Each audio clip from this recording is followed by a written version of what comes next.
दबाएं। चैनल में विज्ञापन व न्यूज हेतु संपर्क करें। उत्तर प्रदेश राज्य कर्मचारी एसोसिएशन द्वारा प्रांतीय एवं जिला पदाधिकारियों की साप्ताहिक बैठक शिविर कार्यालय दारुल शिफा लखनऊ में हुई। आयोजित बैठक की अध्यक्षता अध्यक्ष हरिशरण मिश्र ने की। बैठक का मुख्य उद्देश्य ओपीएस व कई अहम मांगों एवं समस्याओं पर चर्चा हुई। एसोसिएशन के महामंत्री महेंद्र कुमार दीक्षित ने अपने संबोधन में कहा, विभिन्न विभागों में रिक्त पदों पर शीघ्र भर्ती हो। बैठक में मुख्य रूप से प्रांतीय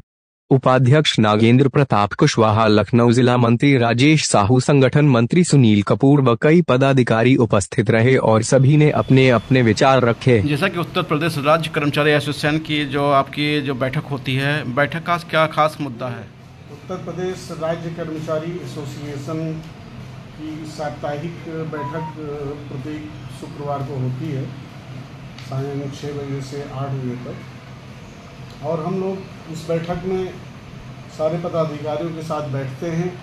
और विभिन्न विभागों की जो समस्याएं होती हैं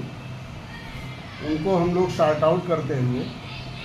और अपर के मुख्य सचिव कार्मिक और माननीय मुख्यमंत्री जी और मुख्य सचिव महोदय को अपनी अपनी समस्याओं के बारे में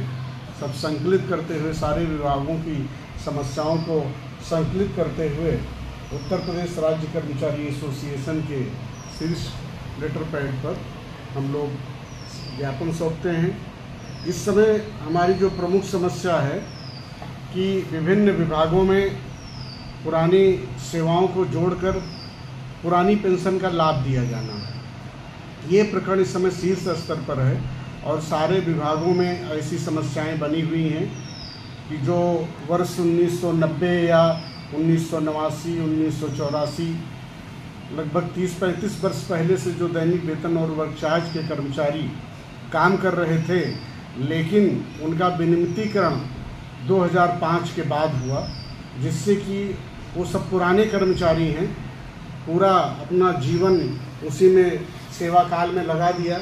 लेकिन चूंकि उनकी सेवाएं नियमित नहीं हो सकी थी और 2005 के बाद हुई, तो ऐसे कर्मचारियों को पुरानी पेंशन का लाभ दिया जाना चाहिए। जैसा कि अभी माननीय मुख्यमंत्री महोदय ने एक ऐसा आदेश जारी कराया है जिसमें कि जो नौकरी के लिए विज्ञापन निकलता है वो अगर 2005 के पहले प्रकाशित हुआ था और उस विज्ञापन के विरुद्ध जो नियुक्तियां 2005 के बाद हुई, तो उन लोगों को इस आधार पे पुरानी पेंशन का लाभ दिया जा रहा है कि चूँकि उनका विज्ञापन पहले निकला था और अभ्यर्थी विज्ञापन देख कर आए थे, इसलिए जो हमारे विभिन्न विभाग के दैनिक वेतन और वर्क चार्ज कर्मचारी हैं वो भी इसी आशा से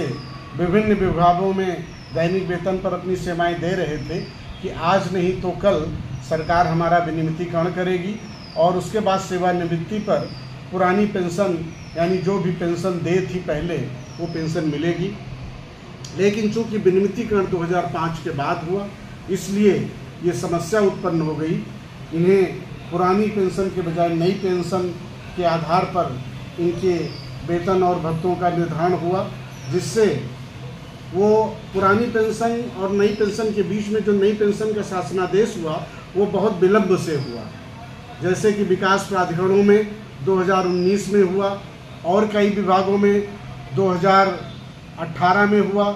कुछ जगह 17 में हुआ, लेकिन 2005 के तत्काल बाद अगर लागू हो जाती तो संभवतः सभी कर्मचारियों को अच्छा लाभ होता। सरकार से हम यही अनुरोध करेंगे कि पुरानी सेवाओं को जोड़कर पेंशन का लाभ दिया जाना ये अति न्यायोचित है और हमारी इस मांग को सरकार जरूर पूरी करे। हम सभी कर्मचारी सरकार मुख्यमंत्री द्वारा समय समय पर जो विभाग में रिक्त पड़े पद रहते हैं तो विभाग को निर्देशित करते रहते हैं कि भरने के लिए, अभी तक उस पर क्या कार्रवाई हुई है? जहाँ तक विभिन्न विभागों में रिक्त पदों की बात को लेकर कर्मचारियों की मांग है, तो ये सारे विभाग, पूरा उत्तर प्रदेश इस समय कर्मचारियों की बिल्कुल महामारी झेल रहा है। हर विभाग में कहीं भी चले जाइए, जहाँ 100% कर्मचारी काम कर रहे थे, वहाँ आज की डेट में लगभग 30-35% कर्मचारी काम कर रहे हैं और 60-65% कर्मचारी सेवानिवृत्त हो चुके हैं। उनके स्थान पर जो विभिन्न विभागों में सरकार ने एक नई व्यवस्था दी है कि आउटसोर्सिंग के माध्यम से काम लिया जाए, तो आउटसोर्सिंग के कर्मचारियों से के सहारे काम चल रहा है, जिससे कि गोपनीयता भी भंग हो रही है और वो गुणवत्ता भी नहीं है।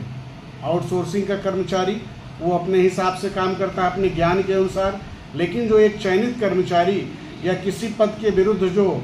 साक्षात्कार लेकर और उसकी योग्यता के आधार पर जो चयन होता है, उसकी कार्यप्रणाली में बहुत अंतर होता है।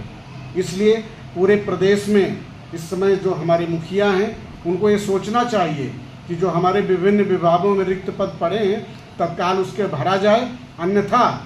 ये भी विकल्प हो सकता है कि सेवानिवृत्ति की अवधि 2 साल या 5 साल बढ़ा दी जाए, या जो कर्मचारी सेवानिवृत्त हो चुके हैं और स्वस्थ हैं, उन्हें पुनः सेवा में उन्हें लेकर और उनसे कार्य का निपटारा कराया जाए। अन्यथा आज चूँकि प्राइवेटाइजेशन भी हो रहा है, विभिन्न विभाग अपने आधे से अधिक कार्य को प्राइवेट के माध्यम से निस्तारित करा रहे हैं, आउटसोर्सिंग के माध्यम से करा रहे हैं, जिससे सरकार की गोपनीयता भंग होती है और कार्य की गुणवत्ता भी प्रभावित हो रही है। इसलिए सरकार को तत्काल नए पदों को सृजित करते हुए या उन्हीं पदों को जो खाली पड़े हैं उन्हें तत्काल भरते हुए विभागों की व्यवस्था सही और दुरुस्त करनी चाहिए। जैसा कि मुख्यमंत्री द्वारा तो समय समय आदेश तो होता है, ढिलाई कहाँ से होती है? ढिलाई अनुपालन नहीं हो पा रहा है।